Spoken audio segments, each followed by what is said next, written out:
हर हर महादेव। देवों के देव महादेव। जय गणेश शिव ओम। नमस्कार दोस्तों। एपिसोड का शीर्षक प्रेम का आरंभ। एपिसोड की शुरुआत हर हर महादेव। महल में सती और मदनिक का मिलन।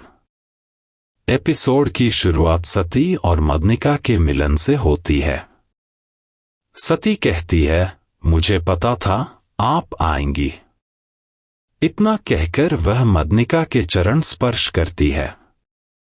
मदनिका मुस्कुराकर कहती है, देवी सती, आप ब्राह्मण कुल की हैं, यह आपको शोभा नहीं देता।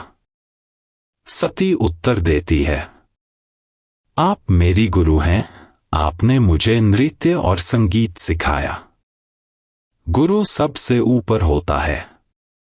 मदनिका हंसकर कहती है, विवाह तो केवल एक बंधन है, वह मदनिका को बांध नहीं सकता। यदि हर जन्म में तुम्हारे जैसी बेटी मिले तो मैं हर बार यह बंधन स्वीकार कर लूं। दोनों के बीच एक मां बेटी जैसा स्नेहिल संवाद होता है। सती जाने लगती है, पर मदनिका उसे रोकती है। अरे सती, जाने से पहले एक बात, वह प्रेम वाला मामला कैसा चल रहा है? सती चौंक जाती है, उसके हृदय की धड़कनें तेज हो जाती हैं। कैलाश पर्वत पर ऋषि दधीची, अत्रि और कश्यप आखिरकार कैलाश पहुंचते हैं। गण और प्रेत उन्हें देखकर शक करने लगते हैं। कहीं नंदी जी ने फिर कोई विवाह का प्रस्ताव तो नहीं भेजा? नंदी वहां आता है और ऋषियों का आदर पूर्वक स्वागत करता है। वह कहता है, निश्चित ही कोई शुभ समाचार होगा। ऋषि दधीची उत्तर देते हैं, हां, एक निमंत्रण आया है महादेव के लिए। नंदी आश्चर्य से कहता है, पर महादेव तो कभी किसी निमंत्रण पर नहीं जाते। ऋषि अत्रि कहते हैं, हम जानते हैं, पर इस बार निमंत्रण प्रजापति दक्ष की ओर से है। यह सुनकर नंदी दंग रह जाता है। ऋषि कश्यप बताते हैं, प्रजापति दक्ष ने महासभा आयोजित की है और महादेव को उसमें शामिल होना है। ऋषि दधीची कहते हैं, हम महादेव से भेंट करना चाहते हैं। नंदी अनुमति लेकर उन्हें महादेव से मिलाने जाता है। महल में वसंतोत्सव की तैयारी। महल में चारों ओर उत्सव की तैयारियां जोरों पर हैं। प्रसूति अपनी पुत्री रेवती को उदास बैठा देखती है और उससे पूछती है, क्या हुआ बेटी? रेवती शिकायत करती है, चंद्रदेव अब मुझसे ध्यान ही नहीं देते।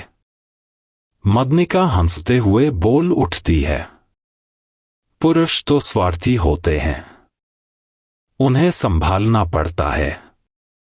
थोड़े आंसू, थोड़ा नाटक, थोड़ी मिठास और थोड़ा झूठ, बस वही काम कर जाता है। उसके प्रेम गुरु वाले उपदेश पर सती और रेवती दोनों मुस्कुरा देती हैं। प्रसूति कहती है, बस बस मदनिका, जरा शांति रखो, तुम्हारा स्वागत भी तो करना है। मदनिका सती की ओर देखती है और चुटकी लेते हुए कहती है, इस बार वसंतोत्सव में प्रेम के रंग भी भरते हैं ना सती? सती चुप रहती है, जबकि प्रसूति हैरान होकर पूछती है, प्रेम के रंग? वो कैसे? मदनिका मुस्कुराकर उत्तर देती है, हो सकता है देवी, बस देखती जाइए। और फिर उसकी नजर सती की झुकी पलकों पर टिक जाती है। रात्रि का दृश्य सती और मदनिका। रात को सती अपने कक्ष में खिड़की से कैलाश पर्वत की ओर देख रही होती है। वह अदिति की कही बातें याद करती है। तभी मदनिका फिर से वहां आ जाती है। वह सचमुच बड़ी शरारती है। वह कहती है, किसके बारे में सोच रही हो सती? उस व्यक्ति के बारे में जिससे तुम प्रेम करने लगी हो। सती तुरंत इनकार करती है, नहीं, ऐसा कुछ नहीं है। मदनिका हंसती है, झूठ मत बोलो, तुम्हारी धड़कनें सब कह रही हैं। सती कहती है, जिस प्रेम की तुम बात करती हो वह मेरे जीवन में नहीं है। मेरा प्रेम मेरे परिवार, माता पिता और धर्म के प्रति है। मदनिका मुस्कराती है, मैं उस प्रेम की बात नहीं कर रही देवी। मैं उस अनकहे प्रेम की बात कर रही हूं जो हृदय में अपने आप पनपता है। वह सती से कहती है, अपनी आंखें बंद करो और बताओ, किसकी छवि दिखाई देती है? सती आंखें बंद करती है और सामने वही दृश्य उभर आता है। शिवजी वीणा बजाते हुए, संगीत में लीन, दिव्य आभा से घिरे हुए। वही मधुर स्वर, वही दिव्यता। सती की सांसें थम जाती हैं, पर अगले ही पल वह घबराकर कहती है, नहीं, मैं किसी से प्रेम नहीं करती। वह चली जाती है और मदनिका मुस्कराती हुई वहीं रह जाती है। कैलाश पर ऋषियों का संवाद और महादेव का निर्णय। ऋषि दधीची महादेव के चरणों में पुष्प अर्पित करते हैं। एक आंसू उनके नेत्रों से गिरकर महादेव के चरणों पर पड़ता है। महादेव पूछते हैं, ऋषिवर, यह अश्रु क्यों? दधीची विनम्रता से उत्तर देते हैं, बहुत समय बाद आपसे भेंट हुई है प्रभु। आपसे मिलने का सुख मिला है, पर अगली भेंट तक का विरह मुझे अभी से व्याकुल कर रहा है। महादेव कहते हैं, तुम्हारा यह भक्ति भाव अब एक बंधन बनता जा रहा है दधीची। ऋषि कहते हैं, प्रभु, यही तो वह बंधन है जिसके कारण हम आपसे छिपते हैं, ताकि भावनाएं संयम में रहें। महादेव पूछते हैं, तीनों सप्तऋषि एक साथ कैलाश पर किस हेतु आए हैं?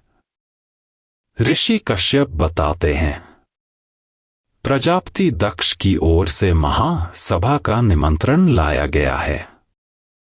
ऋषि दधीची जोड़ते हैं, पहली बार दक्ष ने देवराज इंद्र, शुक्राचार्य और अन्य सभी देव असुर गुरुओं को आमंत्रित किया है। महादेव कहते हैं, जहां सभा होती है वहीं निर्णय और नियम बनते हैं, परंतु वही नियम जब पक्षपात पर टिके हों तो वे विनाश लाते हैं। देव असुर युद्धों का कारण यही है, अहंकार और पक्षपात। उनके कारण प्रकृति को सबसे अधिक हानि पहुंचती है। पृथ्वी, पशु, वन सब नष्ट होते हैं और फिर उन्हीं लोग शांति सभा रखते हैं। महादेव का व्यंग्य स्पष्ट था। ऋषि कश्यप आग्रह करते हैं, प्रभु, यदि आप वहां उपस्थित रहेंगे तो यह सभा सच में शांति की दिशा में बढ़ेगी। महादेव उत्तर देते हैं, शांति और एकता किसी सभा से नहीं आती, बल्कि अहंकार, स्वार्थ, अज्ञान और क्रोध पर विजय पाने से आती है। ऋषि दधीची मुस्कुराकर कहते हैं, यदि ऐसा होता तो सब शिव बन जाते प्रभु। ऋषि विनम्र निवेदन करते हैं, हमने प्रजापति को वचन दिया है कि आप अवश्य आएंगे। कम से कम हमारे लिए कृपा करके यह निमंत्रण स्वीकार करें। कुछ क्षण मौन रहने के बाद महादेव मुस्कुराते हैं, ठीक है, मैं आऊंगा, पर एक शर्त पर। तीनों ऋषि एक दूसरे की ओर देखने लगते हैं। आखिर महादेव की वह शर्त क्या होगी? रिकैप। इंद्रदेव चिंतित हैं। एक असुर की तपस्या पूरी होने वाली है और उसका बल हमें संकट में डाल देगा। दक्ष शांत स्वर में कहते हैं, चिंता मत करो इंद्रदेव, हमारे पास श्रीहरि विष्णु हैं। और चंद्रदेव हंसकर जोड़ता है, और महादेव भी। हर हर महादेव। आपका कीमती समय निकालकर इतना लंबा अपडेट सुनने के लिए धन्यवाद। कृपया यदि कोई भाषा या व्याकरण त्रुटि हो तो क्षमा करें। आगे देखना न भूलें और हमारे चैनल को सब्सक्राइब करना न भूलें और वीडियो को लाइक और शेयर करें। हर हर महादेव। नमः शिवाय।